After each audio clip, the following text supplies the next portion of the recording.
ज्या मातीने साधू संतांच्या चरणाला स्पर्श केला, ज्या मातीने 350 वर्षापूर्वीच्या सह्याद्रीच्या दऱ्याखोऱ्यातील घोड्यांच्या टापांचा आवाज आपल्या कानात साठवून ठेवला, ज्या मातीत हिंदवी स्वरा संस्थापक रयतेचा जामता राजा, महाराष्ट्राची अस्मिता, महाराष्ट्राचा आराध्यदैवत छत्रपती शिवरायांचा जन्म झाला, असे या साधू संतांच्या महापुरुषांच्या पदपर्शाने पावन झालेल्या पुण्यभूमीत आज विठू माऊलीच्या कृपा आशीर्वादाने आजचा दिवस म्हणजे आनंदाचा दिवस, आनंदाच्या डोळी आनंद तरंग रूपी जडले लोचन पायी स्थिरावले मन ते भाव हरपला तुझ पाहता पांडुरंगा. खऱ्या अर्थाने आज या ठिकाणी सांगायचं वाटतं, ग्रामसेवक संवर्गाचे साक्षात आपल्यासाठी पांडुरंग असणारे माननीय एकनाथरावजी डाकणे साहेब यांच्या नेतृत्वाखाली ही जी पायी दिंडी सोहळा जो दरवर्षीप्रमाणे यावर्षी आहे, मी सर्वप्रथम करमाळकर वतीने आणि माझ्या अशोक फुके फॅमिलीच्या वतीने आपल्या सर्वांना लाख लाख नव्हे तर कोटी कोटी शुभेच्छा शुभकामना देतो.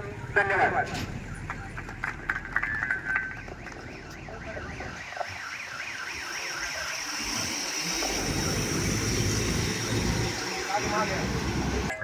करमाळा ते जेऊर आपण पायी प्रवास करणार आहोत. विठू नामाच्या गजरामध्ये आतापर्यंत आपण या ठिकाणी आलेलो आहोत. या ठिकाणी अशोकजींना आपलं स्वागत करून आपल्याला चहा पाणी दिलेला आहे, त्याबद्दल त्यांना धन्यवाद देऊया.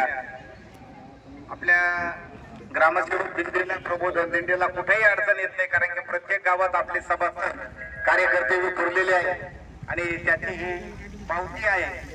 त्याचबरोबर आपलाही संपर्क महाराष्ट्रावर असल्यामुळं आपल्या दिंडीच्या कुठेही अडचण निर्माण होत नाही.